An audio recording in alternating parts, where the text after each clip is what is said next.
Hello, good morning to all. So today we are going to continue the remaining part of our chapter, that is chapter number 8. The name of our chapter is Mosquito Diseases and Treatment from Standard 5th subject Environment. So students, in our previous lecture we have learned about two diseases, that are malaria and anemia.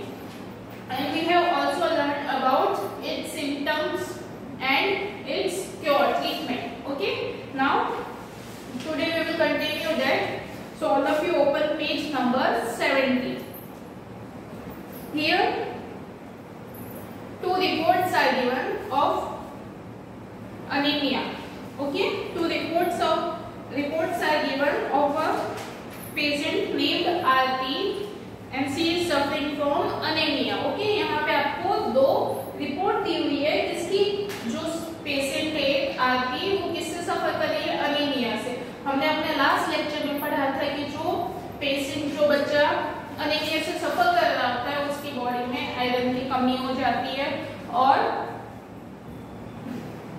उसकी body और mental जो health होती है वो week हो जाती है, उसकी बॉडी ठीक से ग्रो नहीं कर पाती है। तो यहाँ पे हमें एक पेशेंट दी हुई है आरती जैसे अनीमिया हो गया है। ओके, तो हम देख सकते हैं कि यहाँ पे दिया हुआ है health department Gujarat government. Okay, तो ये क्या बोलते हैं, गवर्नमेंट हॉस्पिटल का रिपोर्ट है।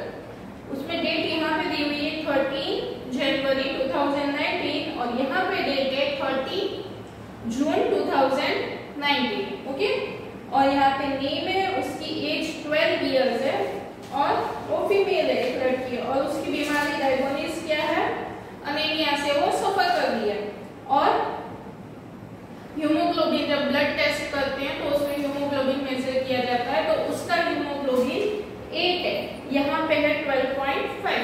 जो मिनिमम हीमोग्लोबिन होता है वो 12 to 16 ग्राम होना चाहिए। ओके, जीएम पर डीएल होना चाहिए।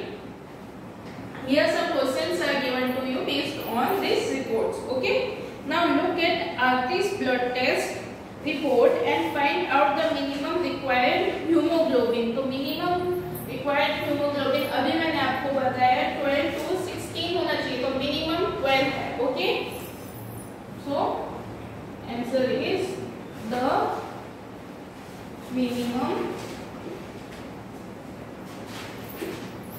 required hemoglobin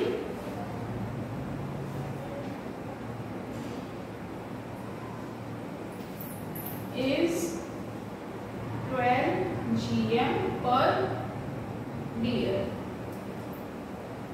Okay, next, how much did Aarti's hemoglobin go up and how long did it take for death? तो हमने अब फर्स्ट रिपोर्ट में देखा कि उसका हीमोग्लोबिन कितना है 8 और उसके नेक्स्ट रिपोर्ट में कितना है 12.5। तो कितना बढ़ गया उसका हीमोग्लोबिन, तो 9, 10, 11, 12 मींस 4 एंड 0.5 है तो 4.5। और कितना टाइम लगा, तो हम देख सकते हैं जो फर्स्ट रिपोर्ट उसने करवाई थी वो फर्स्ट मंथ में करवाई थी और जो सेकंड रिपोर्ट उसने करवाई वो 6th मंथ में करवाई। ओके, तो कितना, अराउंड 5 मंथ्स उसे लग गए। ओके,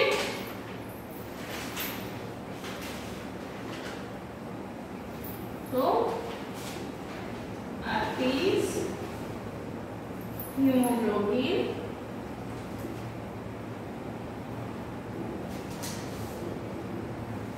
go up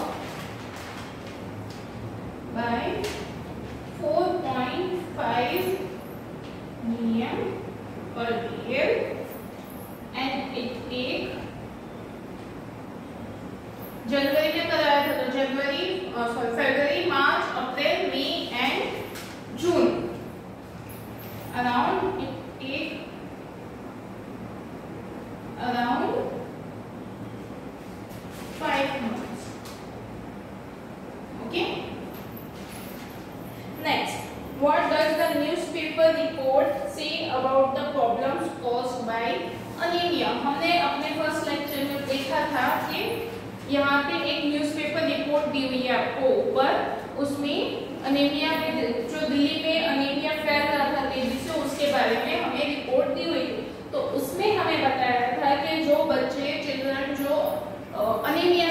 अफेक्टेड होते हैं उनकी मेंटल हेल्थ और बॉडी हेल्थ जो है वो खराब होते जाती है और उनकी बॉडी ठीक से ग्रो नहीं कर पाती है।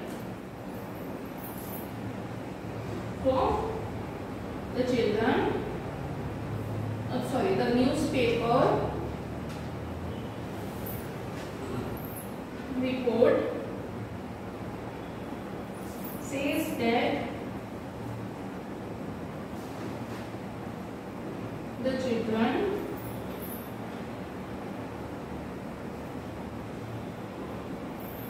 suffering from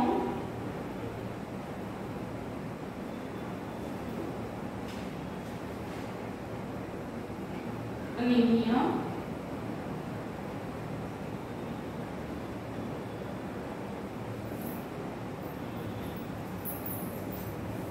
their physical as well as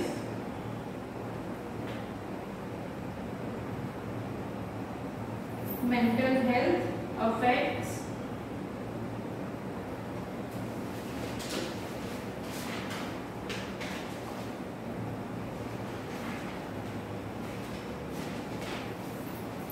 get affected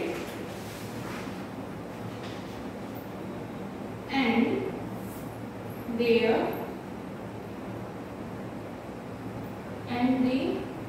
do not grow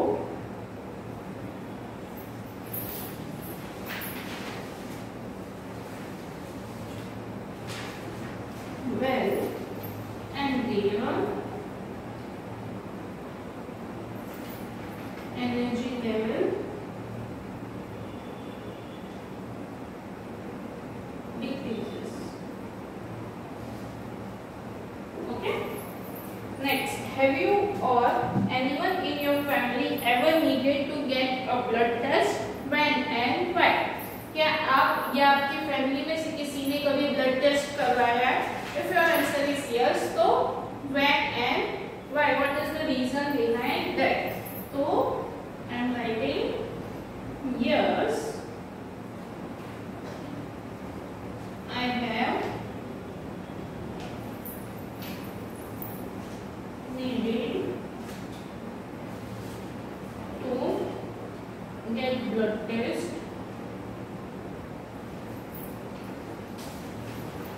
when I am suffering from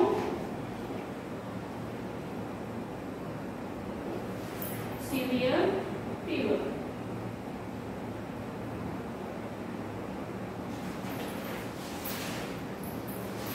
Now next, what was found out by the blood test? अभी मैंने यहाँ पे लिखा कि हाँ जब मेरे को फीवर था तब मैंने ब्लड टेस्ट करवाया था। तो अब उस ब्लड टेस्ट के रिपोर्ट में क्या आया वो आपसे यहाँ पे पूछा है। तो जब मेरे को फीवर था और मैंने ब्लड टेस्ट करवाया तो उसमें सिर्फ वायरल फीवर आया था। It was just a viral fever. Next, have you had a health checkup in your school? What did the doctor tell you? क्या आपने कभी अपने स्कूल में हेल्थ चेकअप करवाया है? आपके स्कूल में हुआ है? और अगर हुआ है तो आपको डॉक्टर ने क्या बोला है? तो ये आपको अपने आप लिखना है। Okay, next, find out, ask a doctor or elders about the food items which contain iron. Now you have to write about the food items that contain iron. Just food items से हमें हमारी body को iron मिलता है उसके बारे में आपको लिखना है। Okay, find out. तो उसका आंसर है हमारी बॉडी को स्पिनच, एप्पल, pomegranate,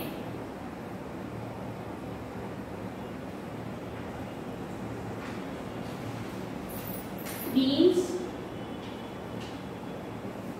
cabbage,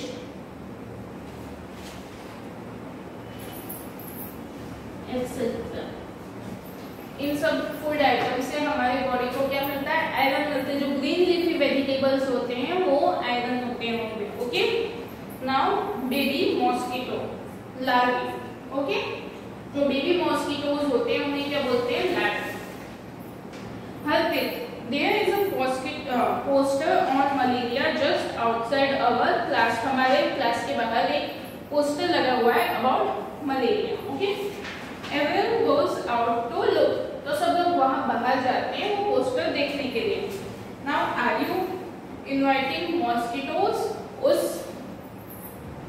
जो पोस्टर है उसमें क्या लिखा हुआ है? Are you inviting mosquitoes? क्या आप अपने घर में मॉस्किटोज को बुला रहे हो? तो बी अवेयर, ध्यान रखो, they spread malaria, dengue and chikungunya. Malaria sorry mosquito से कौन कौन सी बीमारी होती है? Malaria, dengue, chikungunya. ओके, तो यहाँ पे आपको कुछ प्रिकॉशंस दिए हैं जिससे आपके घर में मॉस्किटोज नहीं होंगे। Don't let water collect around your house, fill up the pits. मतलब पिट्स मीन्स खड्डे। आपके घर के आसपास कहीं पे भी पानी जमा मत होने दो, और अगर कहीं खड्डे हैं उसमें बारिश का पानी कलेक्ट हो रहा है तो उसमें उनको भर दो, खड्डे मत रहने दो, वहां पे मिट्टी डाल दो। Change water of water tanks, coolers, keep the water pots, coolers and tank clean, they should be dried every week. अगर आपके घर में वाटर पॉट है, कूलर है, वाटर टैंक्स है, इन्हें वीकली क्लीन करना चाहिए। और जब आप उन्हें क्लीन करते हो तो उन्हें पहले एक बार ठीक से धूप में सूख जाने देना चाहिए, फिर उसके बाद उसमें पानी भरना है। Use mosquito net to protect yourself. और जब आप सोते हो तो सोते टाइम मॉस्किटो नेट आप यूज कर सकते हो। Spray kerosene if water has locked at some place.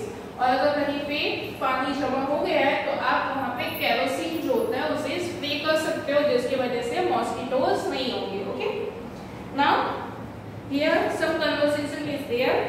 Vipul, the poster says something about larvae.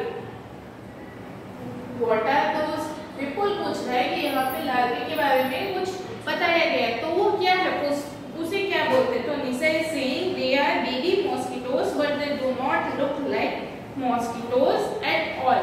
जो लार्वे होते हैं वो बेबी मॉस्किटो के बच्चे होते हैं, लेकिन वो बिल्कुल मॉस्किटोज की तरह दिखाई नहीं देते। नॉट टर्न द पेज आते। Where did you see them? तुमने उन्हें कहाँ देख लिया? तो निशा बोलती है there was an old pot lying behind my house, it was full of water for some days, when I looked there I saw some tiny threads like grey things swimming, I was surprised when mummy told me that this had come out of eggs which mosquitoes lays in water. They are called larvae. I also heard something about him on radio. Now आपने लोग से पूछा कि तुमने उसे कहाँ पे देखा? तो निशा बता रही है कि मेरे घर के बाजू में एक पुराना मटका था जो वहाँ पे पड़ा हुआ था, उसमें पानी भर गया था, और पानी जब भर गया था तो उसने वहाँ पे जाके देखा कि इस मटके में क्या है। तो उसने देखा कि वहाँ पे पानी भरा हुआ, पानी के अंदर धागे के टुकड़े एकदम छोटे छोटे होते हैं वैसे कुछ स्विम कर रहे हैं। तो उसने अपनी मम्मा से जाके पूछती है मम्मा ये क्या है? तब उसकी मम्मा ने बताया कि ये जो है वो मॉस्किटोज के बेबी है। जो मॉस्किटो जो पानी जमा होता है उसमें मॉस्किटोज के अंडे में से निकलते हैं, जो पानी जमा होता है उसमें मॉस्किटोज अंडे देते हैं, और उन्हें क्या बोलते हैं? लार्वे। और इसके बारे में उसने रेडियो में भी सुना था। बिल्कुल, व्हाट डिड यू डू? तो तुमने क्या किया उस पानी का? नहीं सर, पापा immediately threw away the water. He cleaned and dried the pot and kept it upside down so that no water would collect. तो तुमने क्या किया उस पानी का? बिल्कुल पूछ रहा है। तो निशा से के जब हमने वो पानी देखा तो मेरे पापा ने उसे इमीडिएटली थ्रो कर दिया और उसको क्लीन करके सुखा के उसे उल्टा रख दिया, जिसकी वजह से उसमें पानी जमा ना हो सके। Saziya auntie told me that even flies spread diseases, especially stomach problem. तो हरप्रीत बोल रहा है कि अभी उन्हें पता चला कि मॉस्किटो से चिकनगुनिया, डेंगू, मलेरिया वगैरह डिसीजेस होती है। तो हरप्रीत बोल रहा है कि मुझे साजिया आंटी ने बताया था कि जो हाउस फ्लाई होती है, जो मक्खी होती है, उससे भी हमें बीमारी हो सकती है, स्पेशली हमारे स्टमक से related. Vipul, but flies do not bite, how do they spread? Diseases. Vipul पूछता है कि मक्खियां तो हमें काटती भी नहीं है, तो वो कैसे बीमारी फैलाएंगी? तो जो मक्खियां होती है वो खराब जगह पे, खराब खाने से या खराब कीचड़ से या गंदी जगह से बैठ के वहां पे बैठी होती है, और फिर जब वो उठ के किसी खाने की चीज पे जाके बैठती है तो फिर वो खाना हम खाते हैं, तो उसकी वजह से उसके पैर में जो गंदगी चिपकी होती है वो हमारे खाने में चिपक जाती है, और वो खाना फिर हम खा लेते हैं, जिसकी वजह से हमें स्टमक प्रॉब्लम वगैरह हो सकती है, like food poison and all. Okay, so we are so this is enough for today. We will continue in our next lecture. Okay, till then, bye.